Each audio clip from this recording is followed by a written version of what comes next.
like you're talking about having cushy jobs with benefits and all that stuff. I left all that just to go solo and become an agent. So I was not going to fail. I think anybody in whatever you do, you have to have that mindset. I'm not going to fail, because, the biggest thing in, whether you're in Tom Ferry ecosystem or whatever you're doing, your mindset is the best thing. It's going to help you the most. And so if you focus on one thing, like, we're sitting here and we're talking about listings. If you focus on going after listings, you will get listings. If you focus after one thing, you will do one thing. Same thing with my YouTube channel. When I started growing this thing, I said, I need to grow it. I need to grow it right. And so I learned what I could and just hit the ground running. And I knew it was going to be a success. I knew I was going to get business out of it. No matter how many people told me I was wrong. How many people told me you're not going to get business off YouTube. And now people are reaching out to me going, hey, tell me about this YouTube. Right. And so you were right a few years back. Yeah. And so I think, the biggest thing that anybody that's going to, make a jump into real estate or jump into another business, know what you're getting yourself into, have a plan, and execute on that plan. Execution is the biggest thing that you have to do as an entrepreneur, as somebody who's growing a business, as somebody who's trying to, level up in life. Mm-hmm. Having a goal and executing that goal are the most important things for you as an entrepreneur. Yeah, no, and that's a good point, because we real estate is just one of the businesses that we're in. Yeah. So the principles apply to no matter whether you're opening a barbershop or a nail salon or a restaurant. Yeah. You have to market. Yeah. Market your food, market yourself. Community. You have to be active. You have to reach out and have relationships. If you can't do those things, it's going to be a lot harder on yourself. Yeah, and unfortunately, a lot of people, in real estate and in most businesses, fail within the first few years. Right. Real estate has a very high failure rate. Yeah. And it's really, I think, because people just don't make a plan. They just kind of say, I'm going to open up, they have a dream, like the E-Myth, they have what they call it, an entrepreneurial seizure. Yeah. And they say, I'm going to open a XYZ business. Yeah. And then they don't really have a plan. They just kind of open, they find a lease, and then they look up and they're in business and then don't understand why customers don't. Well, especially with real estate, the bar of entry is so incredibly low. I think it's probably why the perception of realtors isn't always the highest, is the bar is so low. You have the minimum producers and the high volume producers what makes the difference? Execution, having a plan, focusing on that plan.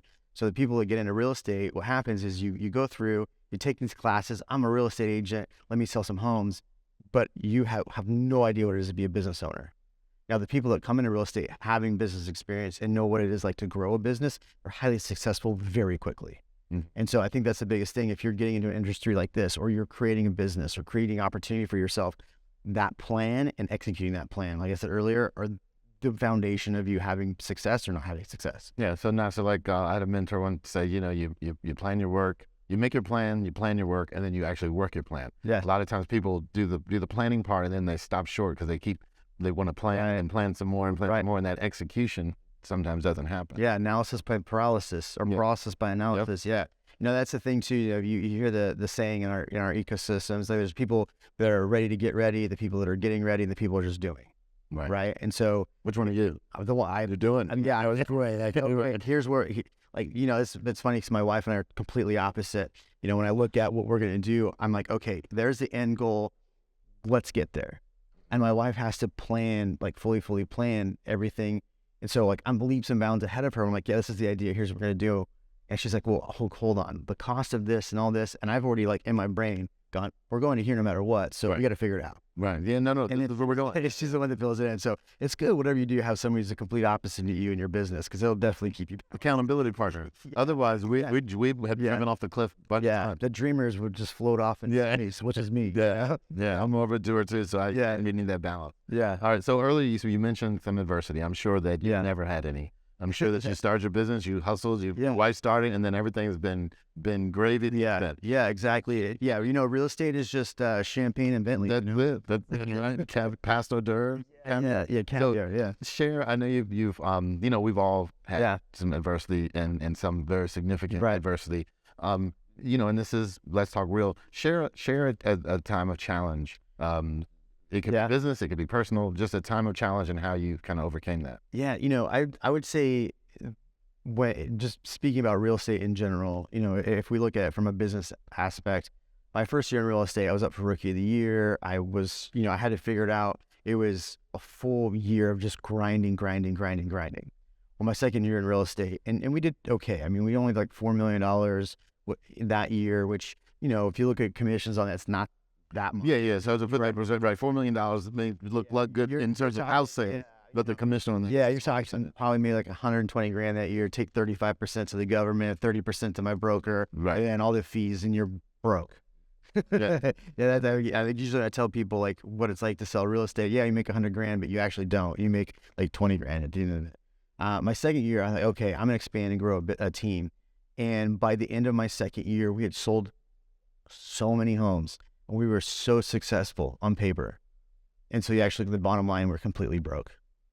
I had taken all of the things that I was trying to get the business for this. Those people that call you and say, hey, we can help your business do this for $20 a month, right? Right. Yeah, $99 a month. Yeah, and there's leads that up. Yeah, with real estate, you get $20 a month pretty quick. Yeah. And so by the end of the year, I thought, okay, it was going to happen to me. The thing that I thought that wouldn't happen to me, that I was working hard not to, was that I was going to have to get out of real estate because I was broke.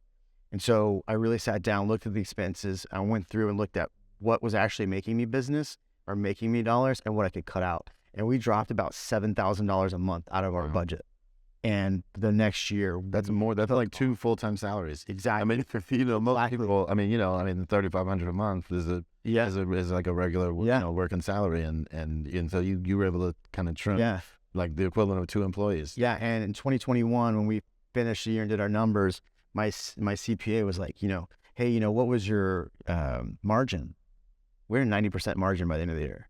So I run very, very lean, and I figured out how to run lean and how to make the most minor things get you the most amount of business.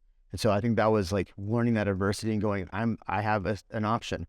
I can go back to Costco and work at Costco, which I told myself I would not do, or I can figure this out and change the things I was doing wrong.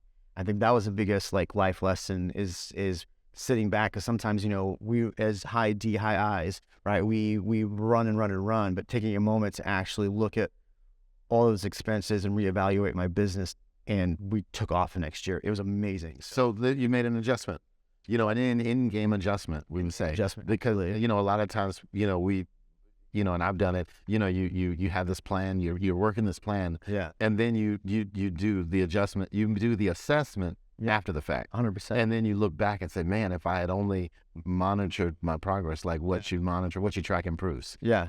As Tom says, right? Right. So what you track improves, and so once you started tracking, you realize cut these different costs and went from there.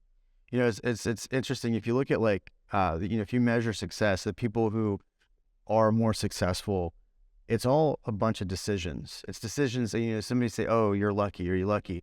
It's minor decisions that set you up to be in the right spot to be lucky. And so I think if you're doing anything, you have to think about what the end goal is and very smartly make the right decisions. Now you're going to make a bunch of wrong decisions. You're going to fail. Like in that moment, I had failed. And so, but I made the smart decisions.